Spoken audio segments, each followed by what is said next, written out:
A continuación, hará uso de la palabra nuestro compañero secretario general Martín Esparza Flores. Denme una S, denme una M, denme una E. ¿Qué dice? Que lo escuche el espurio, que lo escuche el sicario patronal, que lo escuche la oligarquía mexicana. No se oye muchas veces.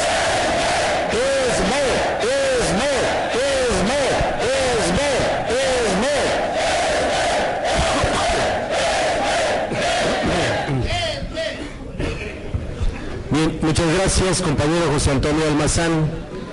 Compañeras y compañeros del Sindicato Mexicano de Electricistas, de otras organizaciones que están aquí presentes, y quiero darles un agradecimiento a los trabajadores del canal del Congreso, porque están aquí presentes grabando el programa, y también a los trabajadores que han hecho posible que este auditorio, que en otras ocasiones también nos lo han prestado, sirva para el debate del interés nacional de los trabajadores. Muchas gracias a todos los que están del canal del Congreso. Lo único que pedimos es que lo pasen en un horario donde lo podamos ver. Y luego se ha pasado en la madrugada y es difícil verlo. Y lo decimos porque hubo un foro que hicimos en el Senado, recordarán, antes del 5 de julio del 2010, cuando la Corte emitió su sentencia sobre el ilegal decreto. Se hizo uno con expertos constitucionalistas, y ahí el senador Carlos Navarrete dijo que lo iban a transmitir en vivo, lo cual no fue así. Se quedó con las memorias Carlos Navarrete y jamás los dieron a conocer a la opinión pública. Este tema es muy, muy importante, compañeros, y tenemos que ubicar el contexto nacional e internacional. Atinadamente se menciona que uno de los problemas que están enfrentando la sociedad en todo el mundo es la economía en Estados Unidos, y que el problema radica especialmente en que no se les cobra impuestos a los ricos, no se les cobra impuestos de todas sus ganancias, y entonces hoy trasladan todos esos impuestos a la sociedad y a la disminución de los programas sociales, y hoy van más allá, que es la privatización de los servicios públicos, porque en su escenario en Estados Unidos primero trae un déficit de petróleo, y por eso en todo el mundo traen una estrategia militar. Primero era aérea, hoy es a través del mar, donde están los principales yacimientos petroleros de todo el mundo. Y también traen un déficit de minerales para todo el tema del armamentismo y todo el tema de su industria. Traen un problema de agua, traen un problema de biodiversidad, y lo que quieren es mano de obra barata. Por eso el tema de los migrantes, que vimos cómo tratan de disminuir el tema de los migrantes, pero es un gran negocio el tema de los migrantes para estos gobiernos. Y ya cuando están en Estados Unidos, porque los migrantes, a partir de la experiencia que vivimos, se ha estado observando en los pasados días, los migrantes de Centroamérica no quieren quedarse en México. ¿A dónde van? A Estados Unidos. Llegan a Estados Unidos, pues los empresarios y hasta toda esa oligarquía pues les pagan lo que quiere. Si el salario promedio es de 7, 8 dólares por hora, pues cuando están en condiciones y llegan los migrantes, pues les pagan hasta 3, 4 dólares la hora o menos. Entonces, ese contexto mundial y en nuestro país no es la excepción. ¿Cuántas modificaciones han venido dándose a la Ley Federal del Trabajo? Las más recientes, a través de una serie de jurisprudencias, dicen que puede haber ya 2 o más sindicatos dentro de una empresa, y lo aprovechan no en el ámbito de que haya una democratización de los propios trabajadores o tengan mejores condiciones, sino lo aprovechan los empresarios para decir, si hay un sindicato, que está luchando o se opone a que les disminuyan sus conquistas históricas como trabajadores, pues crean otro y aún con él negocian condiciones distintas y empiezan a desmembrar a los sindicatos que levantan la voz. Pero cuando les decimos, en el caso nuestro, o en el caso de los petroleros, pues en CFE podemos estar los dos sindicatos. Pues dicen, no, eso no es posible. Entonces utilizan esa reforma, esas jurisprudencias para sus fines de los empresarios. Y la última modificación que hicieron, recordarán, de ampliar los descansos largos que dijeron, cambiarte tus días de descansos obligatorios o los descansos del calendario cívico para dártelos el lunes siguiente. ¿Con cuál fue el argumento? Que era para promover el turismo en el país. Y no es otra cosa, primero, que se te olviden tus días cívicos, porque están en la propia ley con un objetivo claro, que es salir los trabajadores a ese reconocimiento de nuestros héroes, principalmente de la patria, y poder hacer ese acto cívico los trabajadores. Primero se te va olvidando tu calendario cívico, y segundo, pues es mejor, y así está en los mercados, que si un trabajador lo mandas a descansar 3 días seguidos, llega y levanta la producción en cualquier fábrica. Pero su argumento de impulsar el turismo en México, hoy vemos quién va a salir al turismo cuando están los del ejército, la PFP, la Marina la hicieron terrestre, están los paramilitares, están las policías levantándote. En todos lados, ¿quién sale? Y además con una pérdida del poder adquisitivo de los trabajadores. Una pérdida real. Hoy no nada más el presidente del empleo se convirtió en presidente del desempleo, sino hoy es el presidente de la pobreza. Los datos están a la vista. El Coneval, el INEGI, los organismos internacionales hoy ven. Y es un escándalo cuántos pobres más se incrementaron en los ya llevamos más de 52 millones de pobres en el país, cuando en esta época de Fox y Calderón el costo del barril del petróleo ha sido de los más altos en la historia del país. Hoy tenemos reservas internacionales las más altas de la historia del país. Hoy los minerales que están explotando en las minas, principalmente los canadienses y extranjeros, están en su punto más alto. Y entonces, ¿por qué los pobres? ¿Por qué más pobres? Son una explicación. Se están pagando intereses de deuda por adelantado. Hay una terrible corrupción en este gobierno, porque Transparencia Internacional califica al gobierno mexicano del 0 al 10, le pusieron 3.1. Y dice, ¿por qué la pobreza si cuando dijo Calderón que si él llegaba iba a bajar los impuestos a la población? Que iba a bajar el impuesto de la renta, iba a bajar el impuesto del valor agregado, y aquí en este Congreso se aprobó, en esta legislatura se aprobó subir los impuestos a los trabajadores del 28 al 30% y del 15 al 16% el IVA. Y el famoso YETU que también implementaron. Trae muchísimo dinero. El tema del petróleo, hoy la electricidad se duplicó su costo. En 10 años de panismo es hoy un escándalo el costo de la electricidad en nuestro país, de todos los servicios. Trae muchísimo dinero y hay una pobreza extrema. Y en el tema hoy de los trabajadores, el tema que nos ocupa, primero, la toma de nota, como se ha mencionado, no existe en la Constitución, no existe en la Ley Federal del Trabajo, únicamente existe en el reglamento de la Secretaría del Trabajo, y lo implementaron como una medida para poder cooptar a los sindicatos. No estás bien con el patrón, con el gobierno, simplemente no te doy la toma de nota, pero es un sindicato que te puede cooptar, una dirigencia que puede ser cooptada, pues te la doy hasta por adelantado. Y de esa manera, a los sindicatos democráticos independientes como nosotros, rompen por la fuerza, pero los que pueden cooptar no tienen mayor problema. El caso de la toma de nota de nosotros es este legado cuando solicitamos la toma de nota de la elección del 2009. más de 200 fojas, y al final lo que resuelve el director de registro de asociaciones dice: derivado del análisis jurídico. O sea, que hicieron un análisis jurídico, dice.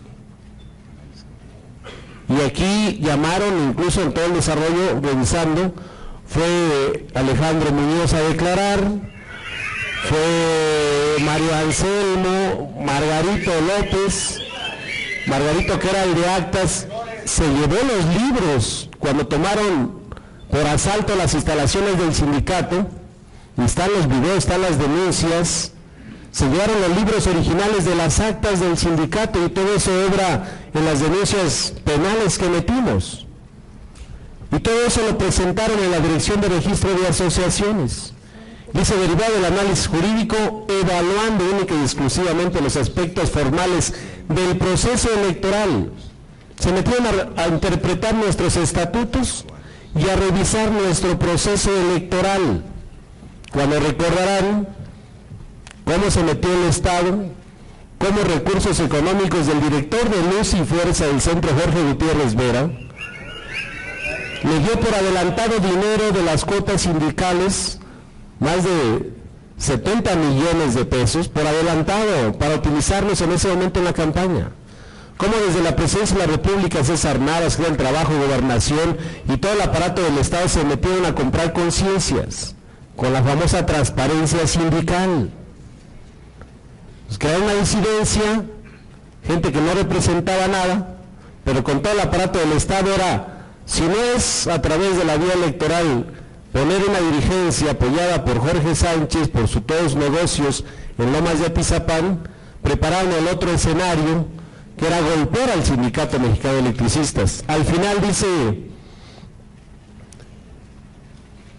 formales del proceso electoral del sindicato, el cual inició el 6 de abril del 2009 y concluyó el 14 de julio del 2009. Se niega la toma de nota a todos y a cada uno de los integrantes del Sindicato Mexicano de Electricistas. Segundo, notifíquese personalmente a un servidor en el domicilio autorizado. Atentamente, el licenciado Fidel Antonio Batista, que es el director del registro de asociaciones y que es el que sigue. Él, yo creo que así como revisó, pues le cabe bien un puesto de consejero del IFE, porque pues ahí a ver, en el 2006, haya sido como haya sido, se gana, ¿no? Y entonces no hubo mayor problema. Y ahí faltan 3 consejeros del IFE, y yo creo que Fidel Antonio debería de estar ahí, o un puesto en la Procuraduría, porque a lo que vamos, con toda la resistencia del sindicato, la sentencia, porque primero nos niegan la toma de nota con este juicio, y después la Junta Federal de Conciliación y Arbitraje dice: declárense en el proceso y la sentencia repóngase. Y aguantamos toda la campaña de la toma de las instalaciones, toda la campaña mediática de criminalización, en su estrategia que combatieron ellos. Cuando nosotros interpusimos nuestra demanda de amparo, en materia constitucional, las demandas en materia laboral y administrativa, todo lo que combatieron era: el sindicato no tiene personalidad jurídica porque no tienen toma de nota. Sus informes justificados de las dependencias era eso. Y la Corte el 5 de julio, dentro de las aberraciones de decir que el decreto era constitucional, lo único salvable es que dijo: el sindicato tiene personalidad jurídica. Eduardo Badilla, como secretario del Trabajo, tiene interés jurídico para demandar de manera individual o colectiva los derechos de los trabajadores, y se obliga, por la misma huelga de hambre y demás, se obliga a que la Corte pues le tratara de arreglar el zapato a Felipe Calderón de su decreto. Lo único que dijo, pues no nos pronunciamos sobre el tema de los derechos de los trabajadores, esos quedan salvaguardados y hay que hacerlos valer, porque el sindicato tiene una demanda en la Junta Federal de Conciliación y Arbitraje, que está demandando su reinstalación, está demandando sus prestaciones y está demandando la sustitución patronal. Dice: no nos pronunciamos sobre de eso. Y está vigente, a pesar de que todos los medios dijeron: es que ya la Corte dijo que el decreto es constitucional. Sí, pero nunca se pronunció por la legalidad, compañeros. Y es muy claro que a partir de ese escenario también el dictamen de la Corte dijo, la publicación del decreto no despide a nadie. Por eso le acomodaron en la Junta que cada trabajador que creyó en las mentiras de este gobierno fue y le pusieron un convenio de renuncia voluntaria a tu derecho. Renuncia voluntaria a tu derecho al trabajo, cuando el derecho al trabajo está a rango constitucional. Cuando fue uno de los triunfos de la Revolución Mexicana, en esa legislación de 1917, el 123 constitucional, que también además de legislar sobre la huelga de Cananea, también en 1916 el Sindicato Mexicano de Electricistas impulsó una huelga con Ernesto Velasco. Estando en la cárcel de Ernesto Velasco, pues impulsa el movimiento de más organizaciones sindicales en el país, y ahí se obliga a la legislación a Venustiano Carranza y promulgar la Constitución de 1917. También el SB participa en esa gesta para poder avanzar en las conquistas de los trabajadores. Hoy estamos ante un escenario de una clase política que obedece a los intereses de la oligarquía. El capital económico, los dueños del dinero, se han convertido hoy en clase política, porque si observamos la mayor parte de los que tienen dinero en el país, como Slim y demás, Televisa, TV Azteca, todos ellos, tienen senadores, tienen diputados, tienen secretarios de Estado. En su lógica, la Coparmex, que también está regulado dentro de o los empresarios en la Ley Federal del Trabajo, ellos se pueden organizar y crear sus organismos para sus intereses. Y entonces hoy han estado haciendo alianza los dueños del dinero, los empresarios, con los gobiernos, y están acomodando una legislación para legalizar lo ilegal. No es gratuito lo que pasa en Pemex.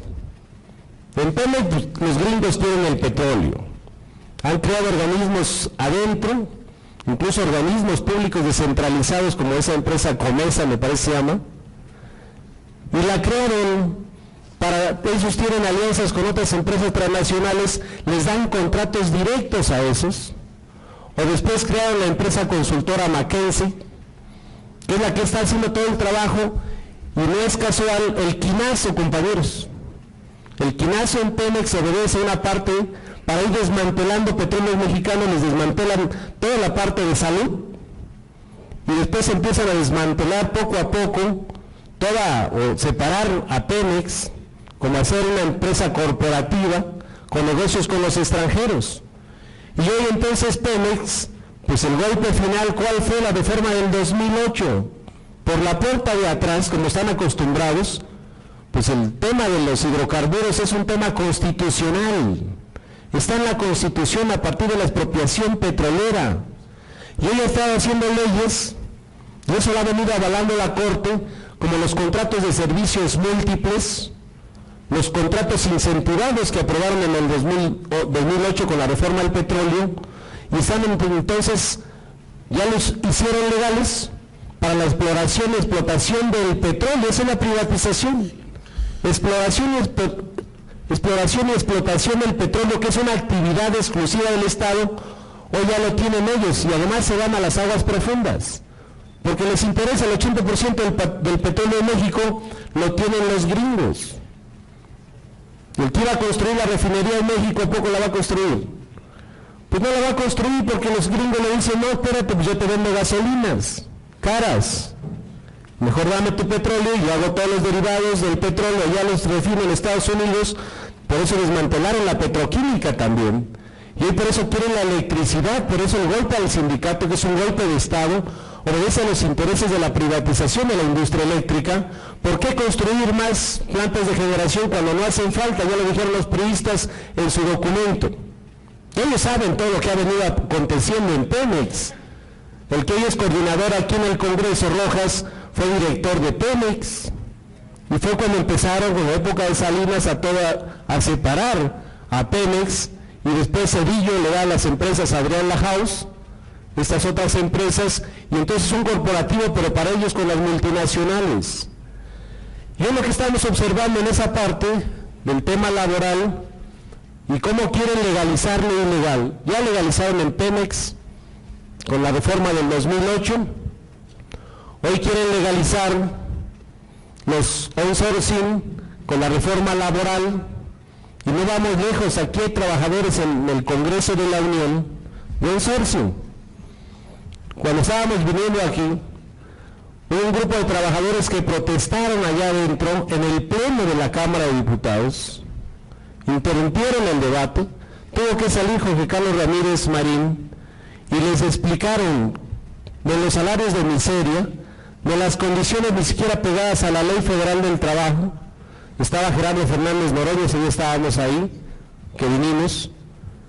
Prometieron que les iban a revisar sus condiciones y al siguiente lunes los despidieron a todos. A todos los despidieron y contrataron a otros trabajadores. O sea, quieren esa mano de obra barata, quieren legalizar desde el Congreso lo que quieren los empresarios y lo que quieren las transnacionales. Dice, como somos millones, pues entonces pues da lo mismo despedir a uno que tiene contrato colectivo y contratar a otro que no tiene contrato colectivo, que no tiene condiciones generales de trabajo. Es ilegal. ¿Cómo es posible que una oficina, un agente, contrate a 20 para dar un trabajo y él es el que reciba todo el dinero? Y es explotar la fuerza de trabajo, está prohibido en la ley. ¿Y cómo a través de outsourcing cuando los contratos son indefinidos, que son los trabajadores de planta, y los contratos temporales, que en el caso nuestro los conocemos como obra determinada y transitorios? Entonces es legalizar lo ilegal. Y la última es la reforma de seguridad nacional. Esa reforma que aprobaron la minuta es para que nadie se oponga a todas estas políticas que están implementando en el país. No es casual entonces que crean ellos este mismo clima, porque el tema de la narcoviolencia la crearon ellos. La crearon ellos en Estados Unidos, y para resolver, dice, ahí está el plan Mérida. Te presto dinero, métele al ejército, métele a la PFP, crea un programa así, toma todo el país, genera terrorismo en la ciudad, y eso permite entonces avalar su reforma de seguridad nacional.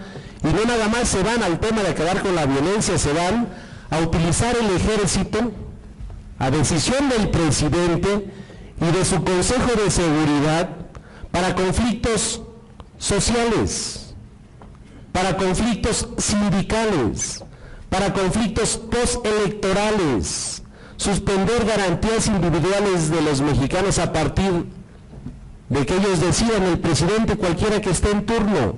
Y eso es lo que les dicen desde Estados Unidos. La reforma de seguridad nacional es para que nadie proteste porque quiere seguir teniendo su petróleo, quiere sus transnacionales, sus empresas públicas, seguridad social, queremos la educación, queremos su agua, queremos su biodiversidad y queremos su mano de obra barata. Y para que nadie se oponga a eso, es la reforma de seguridad nacional. Y entonces no puede ser que pase esta reforma y la sociedad nos tenemos que volcar allá afuera. Si no es colocar un estado de excepción en nuestro país, nadie ya puede levantar la voz, todos agachados, y atrás de nosotros ellos con el fete como hace más de 100 años. ¿Se los permitimos, camaradas? ¿O le seguimos levantando la voz? Y a organizarnos, y a concientizar a la sociedad y a organizarnos. Porque ya lo único que va a pasar, porque eso ya preparan el escenario a partir del 1 de septiembre, si no es que se les ocurre hacer un periodo extraordinario antes, para la reforma laboral. Y ahí es acabar plenamente con el 123, aunque dicen los diputados de la CTM, pero el espíritu del constituyente del 17 sigue vivo. El puro espíritu, compañeros. Etéreo. La contratación colectiva, el derecho de huelga, que es el espíritu, ese espíritu va a seguir, pero el puro espíritu. Y entonces vemos cómo ellos, la CTM, se mete con los mineros en Cananea, cómo la CTM con el Super se mete con nosotros y avalan el outsourcing. Y entonces la CTM son los que están haciendo ese trabajo para decir, bueno, pues ya hay que legalizarlo, y nosotros nos quedamos con toda la representación de todos los outsourcing. Eso es grave, Y grave también la otra reforma de las alianzas público-privadas. Hay un organismo internacional que ve las alianzas público-privadas. ¿Y qué es el manejo? El manejo del presupuesto, de nuestros impuestos, que ya no sea el Congreso que etiquete, que maneje nuestros impuestos para todas las actividades que tengamos que hacer en el país, sino que sea este organismo internacional con una reforma a la ley, de que ellos manejen todo el presupuesto. Y así lo hicieron, por ejemplo, en Chile, y así lo han hecho en otros países. ¿Por qué creen que las protestas ahorita en Chile de la educación? Los estudiantes exigen mayores matrículas para las escuelas públicas, pero como el presupuesto lo maneja ya un organismo de alianza público-privada, dice, pues no alcanza. Y yo soy como organismo que ya me dieron facultades en una ley a manejar, y nada más alcanza para tantos que estudien. Y eso es lo que van a legalizar también. Entonces estamos en una encrucijada que tenemos que replantearnos dentro de la sociedad civil, con las organizaciones sindicales, sociales, campesinas, populares, académicos, intelectuales, incluso diputados que coinciden que hoy se está legalizando lo ilegal, a salir a las calles a organizarnos por distritos, por colonias. Y un primer escenario es el 1 de septiembre, compañeros. El 1 de septiembre tenemos que ser capaces de llenar la plancha del Zócalo, con miles de mexicanos indignados, con los mineros, mexicana, la sociedad civil en su conjunto, los que estamos ya hasta la madre de esta política económica de este gobierno que se ha impuesto desde afuera. Eso sí se ha impuesto desde afuera. Hoy sale y dice el de Hacienda que no nos va a pegar toda esa crisis financiera mundial, porque ellos ya están en la lógica de que nada más con 6,000 pesos mensuales alcance para todo. Ya están en la lógica de eso. Por eso el 1 de septiembre será muy importante. Y bueno, yo termino con lo siguiente. Hicimos elecciones nuevamente democráticas. La Junta Federal de Conciliación en su laudo dijo: los únicos que pueden votar en el SME son los que no se han liquidado, porque se mantiene subyúdice la relación laboral, subyúdice es pendiente de dictamen, y pueden votar, dicen los jubilados, que no hayan sido expulsados del sindicato y que conserven sus derechos. Se convocó en términos del estatuto, entregamos el 15 de julio, entregamos los documentos, también se fueron de vacaciones, ya están de regreso. Se fue a preguntar del folio del caso del SME, dice, todavía lo estamos revisando.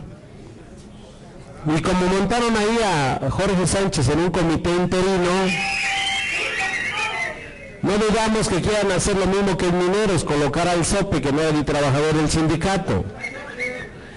Y lo único que hicieron, a través del director de registro de asociaciones, desde el año pasado, interponer una demanda en contra de nosotros, en contra de Eduardo Bobadilla Zarza y un servidor, y la licenciada Amalia Vargas, que está aquí presente, donde el único hecho es reclamar las cuotas sindicales que se quedaron en poder del banco, que fueron consignadas ante la Dirección de Consignaciones del Distrito Federal, que fueron entregadas con toma de nota vigente y con lo actuado de la Corte, que son cuotas de todos nosotros sindicales.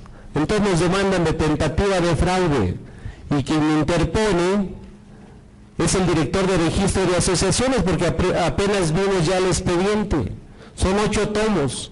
Dice el director de registro de asociaciones, suponemos, dice, tenemos la suposición de que hay unos cheques de depósito en Bansefi, y como no tienen toma de nota no los pueden pagar.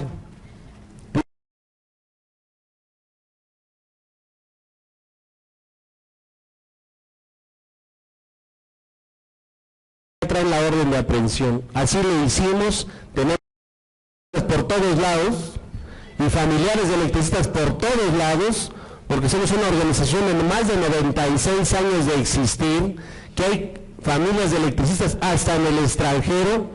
Dieron cuenta a una compañera hermana de un compañero trabajador en la Resistencia, la revisó y dice, dile a tus dirigentes que metan un amparo porque ya traen la orden de aprehensión. Así lo hicimos, tenemos la orden de aprehensión, pero tenemos el amparo que nos resuelve contra la orden de aprehensión, pero ayer fuimos ya declarados amparados ante el juzgado, y lo que ganamos es que nos dictaron auto de formal prisión. Nos ganamos un auto, compañeros. Y lo checamos, que uno de los puntos, que eso es lo que quieren, así lo platicábamos, de qué manera no te dan toma de nota, metiéndote a la cárcel, o suspendiéndote tus derechos. Y uno de los puntos, que es el tercero, dice: en términos de lo expuesto en el considerando octavo de la presente, se suspende a los procesados Amalia Vargas Ríos, Martín Esparza Flores y Eduardo Bobadilla Zarza en el ejercicio de sus derechos políticos, únicamente, pero es únicamente, por el tiempo que dure este proceso, nada más. Y entonces aquí está el documento y exhibimos el autoritarismo, el fascismo de este gobierno, y la verdad que van a quedar, estuviéramos preocupados si el sexenio que viene lo fuera a ganar el PAN, o estuviéramos preocupados si les faltaran 2 o 3 años a este gobierno. Les falta poquito, compañeros, les faltan días, se van a ir, el ESME se va a quedar, así saquen resoluciones, ya no les da para extinguir al Sindicato Mexicano de Electricistas, ya no les da, compañeros, ya no les da para terminar las relaciones individuales y colectivas de trabajo, ya no les da para demostrar que todo lo que hicieron fue de manera ilegal. Y aquí tenemos un escenario que es el próximo 1 de septiembre, por eso ya sabemos, ya aguantamos todo. Lo que saque la Corte no nos importa, lo que saquen los tribunales no nos importa, lo que saquen las juntas no nos importa, las instituciones hoy obedecen a ellos. Lo que nos importa es no liquidarnos y defender esta gran institución y defender este gran país, camaradas, que es este país, porque no nos vamos a ir a ningún lado. Aquí vamos a estar, y vamos a estar en la plancha del Zócalo. Ayer me hablaba ya de gobernación, de que sentarnos a platicar, y por otro lado, auto de formal prisión. Por eso estamos convocando, y hoy ya nos ponen en una lógica distinta para organizarnos bien.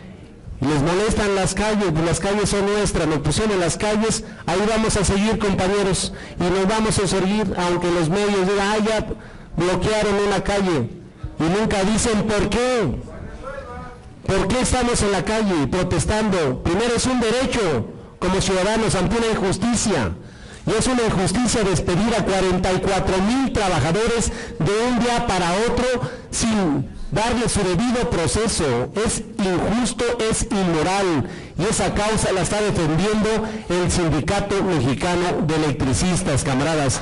Por eso celebramos, y con el apoyo de abogados aquí muy expertos, de movimientos sociales en el país, de diputados democráticos que quieren también un país en mejores condiciones, vamos a continuar en nuestra lucha. Muchas gracias.